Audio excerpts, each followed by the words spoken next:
Hello and welcome to the Jeddah Street Circuit, where the excitement is building for what I'm sure will be an exciting Formula 2 race here in Saudi Arabia.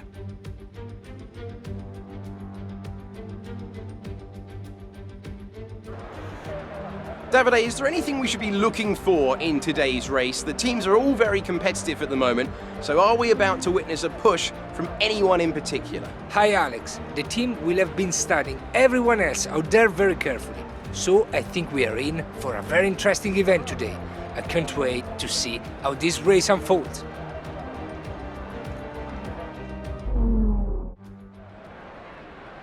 Hello everyone and welcome back guys to another round of our F2 2021 Oscar Piastri career mode, where yesterday we're here back for our second race of the weekend here from Jeddah. Just 5 races to go of the campaign and it is really heating up. Of course, if you missed out on yesterday's action, definitely recommend you go back and check it out. The first race of the weekend here from Jeddah certainly did deliver. And yeah, we're back for another 10 laps though around Formula 1's fastest street circuit. Starting this one from 5th on the grid. We need to try and beat Liam Lawson in this race today. 23 points separate myself from the Kiwi there. And yeah, fingers crossed we can keep it clean and tidy off the start. Waiting on those 5 red lights, our other rival Fittipaldi on the pole.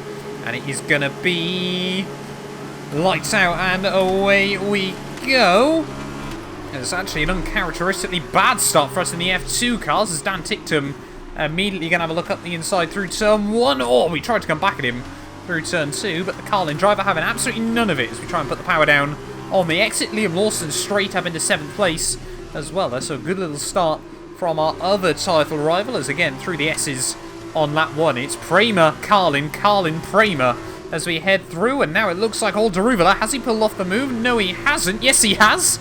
As soon as I thought it was all over there, Daruvala does stick it around the outside of our teammate there, as we immediately are going to try and put one back on Carl, and then to the outside of Dan Ticktum. Had a brilliant battle with him in the first sprint race yesterday. To the outside of him as well. Look at that. He went up the inside of our teammate Robert Schwartzman there. We had to try and avoid our teammate on the exit of the corner there, and somehow out of all of that, we're all exactly back where we were as we went into it. But trying to look now to the inside of Dan Ticktum, as Schwartzman is just getting owned by these Carlins off the start there. Now Dan Ticktum has made the move work on our teammate as well though. We're going to try to look to the inside of Schwartzman. Oh, it's getting very close between myself and our teammate there, but up the inside we go. And that was, I'm more than happy to put my hand up and admit, completely my fault in that situation. Was not intending to make a move work up the inside of Dan Ticktum there. On the second weekend in a row, we've had contact with the Carlin man in sprint race number 2. And the second weekend in a row, it's put us back to the rear of the field there. Like I said, yeah, nothing Dan Ticktum did wrong in that situation. Just misjudged my braking ever so slightly there. But lucky to get away with it with no damage. And we're still right with the rest of the pack as well there. Again, it's going to be another recovery drive here in this series. How high up the order, though, can we end up? Got to keep our head down, got to focus. This race is far from over. This is where championships are won and lost. As, oh, immediately trying to look up the outside of Beckman. Couldn't quite pull off the move, though, on him as we head out through the first couple of corners. Campos going defensive for some reason. Yeah, Beckman, I think you need to work on that, mate. Great pass. Team happy with that move. Roy Nissany up next. And yeah, a lot of the drivers towards the rear of the field aren't going to be as confident there, as Roy Nissany now going really defensive. To the outside we go. And we are going to be able to hook it up. Are we going to be able to? The Dams cast in on the inside. Has to give us the room there. Big snap of oversteer. And we're now round the outside of Roy Nissany as well. I think the key's going to be trying to make moves early on in this race there. Is now all over the back of Guilherme Samaya. Was running so well in the first race of the weekend, but it all went up in smoke, literally, this time around. There is to the inside of Samaya. And yeah, we've definitely got a lot more confidence than all these backmarker cars there. Alessio Deleda, next car in front of us in his HWA. Don't quite think we're going to be able to get a run there, as Yuri Vips, weirdly, is on mediums for the start of this.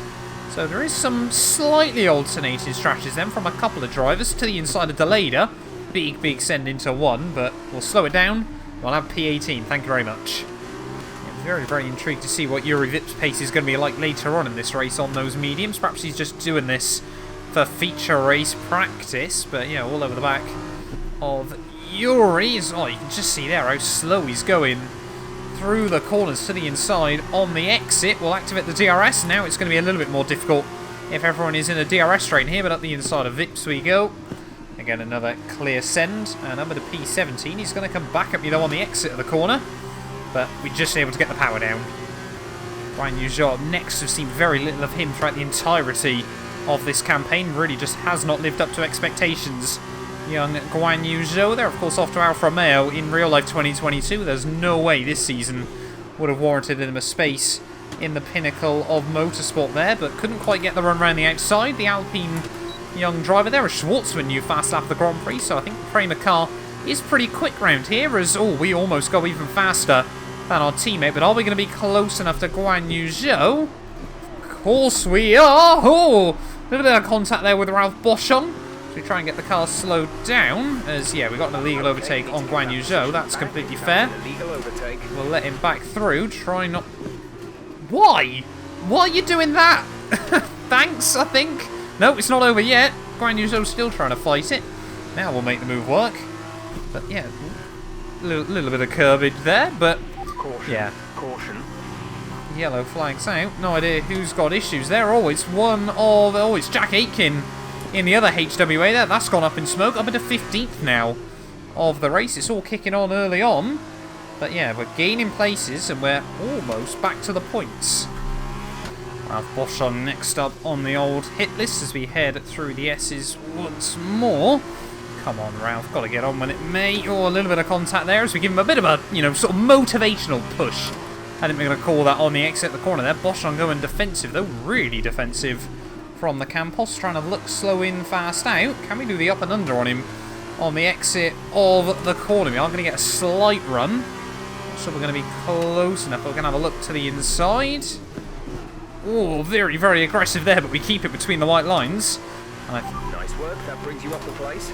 And again, team happy with it there. Boschung's going to try and come back at me, though, on the exit of the corner, but I don't think he's quite going to find anywhere to make the move work.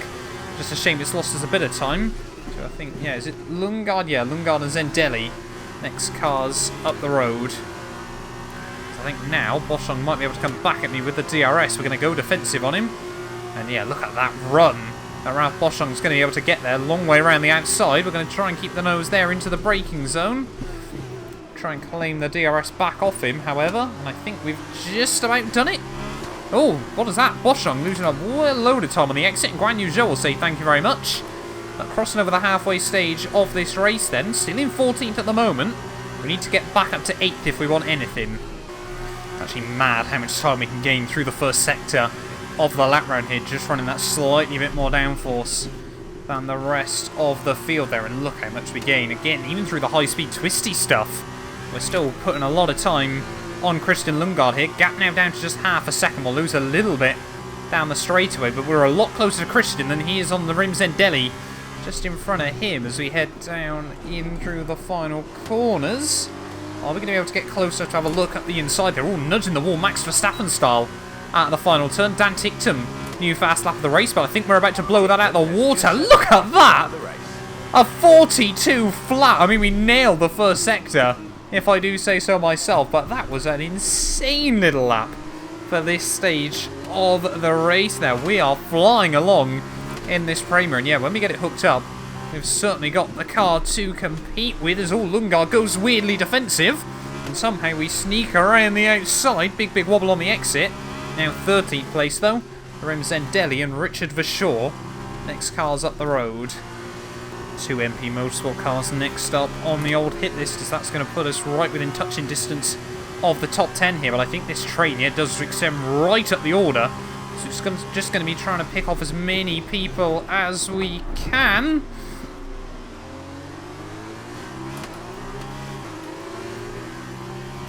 I wasn't actually trying to go for a move on Zendelli there, but he broke early, locked up and kind of panicked. He's going to get the run back on me, so we won't go defensive on him into T1. But, yeah, not too sure what to make of that one. He was momentarily ahead of me again in towards the first corner, but...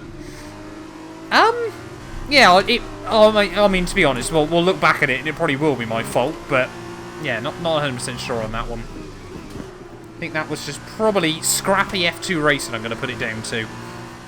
into the final couple of laps then of this second race of the weekend, and now we're all over the back of Marcus Armstrong in the second of the MP Motorsport cars. They're nudging the wall as we head in towards the S's here. Just goes to show how hard we're pushing at the moment. As look as that again, the low downforce that the AI are using is just hindering them so much through this part of the lap there. Again, we try and get a run onto the shore. I have to lift out of the throttle right at the inopportune moment, but are we going to be able to get this thing close to the points by the end of this race? We'll try and just do the old up and under on Richard Verschoor. Oh, getting very, very close there as we both try to lean on the power and on each other as best as possible. But we can see Marina Sato up in 9th place there. Not too sure who the last car in the points is at the moment. Is it Liam Lawson? It might be Liam Lawson. I think he might be a little bit higher up the order, but trying to get the run on Richard Verschoor. To the inside we go, down in towards the final sector where it all went wrong on lap 1, and where it's going to promote us back up into 11th place then, with just over 1 lap to go. Activate the DRS now, trying to get closer to Marcus Armstrong in the Dams car once more. If we can get ourselves into the top 10, that would be rather nice. But I think, yeah, as we head down in towards the final corner, slow in fast out. Roll on the power again there. This final lap has got to be pretty much perfect if we want any chance of trying to put this thing back into the points. It would have probably been my best comeback drive the entire year. Let's look at this big run on Armstrong in towards turn 1, and up the inside we go. Very, very late on the brakes there, but again we hold it just between the white lines there, and Armstrong probably not happy with the defensive driving, but we've made it work. And we're now up into 10th place, and I mean through this section of corners, just watch. As we head through here, attack the curbs, you know, we've got the confidence, we've got the grip to be able to do so. And you just see how much the AI struggle there as that Trident logo gets a whole lot bigger, a whole lot quicker there as we head through the exit of the S's. Look at the run we've got on Marina Sato there, muscling our way to the inside there. Are we going to be able to make the move work? Surely this is going to be a done deal in towards the hairpin, and yes it is. So now up into 9th place then of this race. Are we going to do the unthinkable from last at the end of lap 1 there? Are we still maybe about to sneak away a point or two from this second sprint race of the weekend? Like I said, it might well be the drive of the season from myself there as we now try and close up to Felipe Drugovich in towards the final sector of the lap. If we want any sort of a chance, we need to get a good run out of here on the Brazilian there. Tip it in. Oh, look at the grip we've got all over the back of Felipe Drugovich here. Are we going to be able to get any sort of run on the exit of the corner here? We are going to be gaining on the UNI Virtuosi there. No, he goes defensive to the outside. We have to go. Azor Drugovich, what a move to the inside somehow. No contact there, and I'll put my hand up and admit that was accidental. But up into 8th place we go. Final corner, Bent Viscal takes the dub, and we somehow make it work, and it's 8th. Alright, race over. Take care of the car on the way in.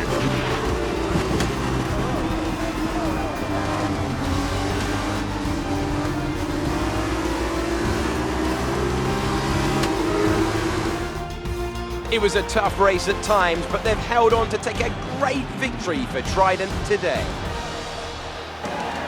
Tell me, Davide, what was the key to this success? It was down to one thing: consistent pace over everyone else out there on the track. We could spend a great deal of time talking about race and gyro strategy, what has occurred on the track, but at the end of the day, the difference here was down to simply being faster on track than everyone else. Amazing skill on show. Our drivers are making their way out for the podium celebrations, and it's going to be Trident picking up the winner's trophy. Congratulations to the entire team for coming out on top in that amazing race.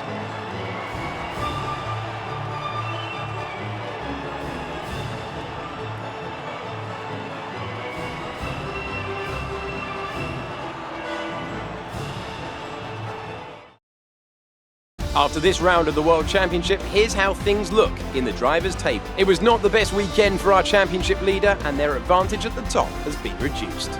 On to the teams then. It was a tough race for our championship leaders, who lose ground at the top of the table. Meanwhile, Carlin moved up the table with another strong performance this weekend.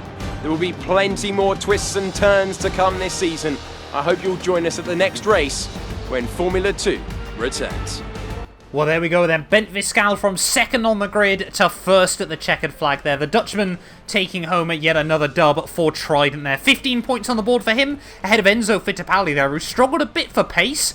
But yeah, P2 means he's going to leapfrog his way right back into contention then, with just 4 races to go of the campaign. Jay Anderuvela picks up a podium ahead of Dan Ticktum there in 4th. Schwartzman in 5th ahead of Porcher Lawson. And then, yeah, somehow, I think that was, a triple fake on Felipe Drugovich there. We come through for 8th place there, and even more importantly, because we got the fastest lap by 1.7 seconds. Yeah, I think we just got lucky of no dirty air through the first sector, and then all the DRS through the rest of the lap there. That lap was pretty much perfect, I think, on F1 2021. We actually gained points on Liam Lawson, despite finishing behind him there at the end. Drugovich 9th, Sato down in 10th place there. You can see no other major surprises, I think, looking further down the order there. I think just Jack Aitken not making it to the checkered flag there. But that means championship-wise, just 24 points separating the top 3 still as Lawson loses ground slightly. Fittipaldi re-jumps him into P2 there. Porcher still ahead of Zendelli. Bent Viscal re-jumps Yuri Vip. Sato still ahead of Lundgaard and Aitken.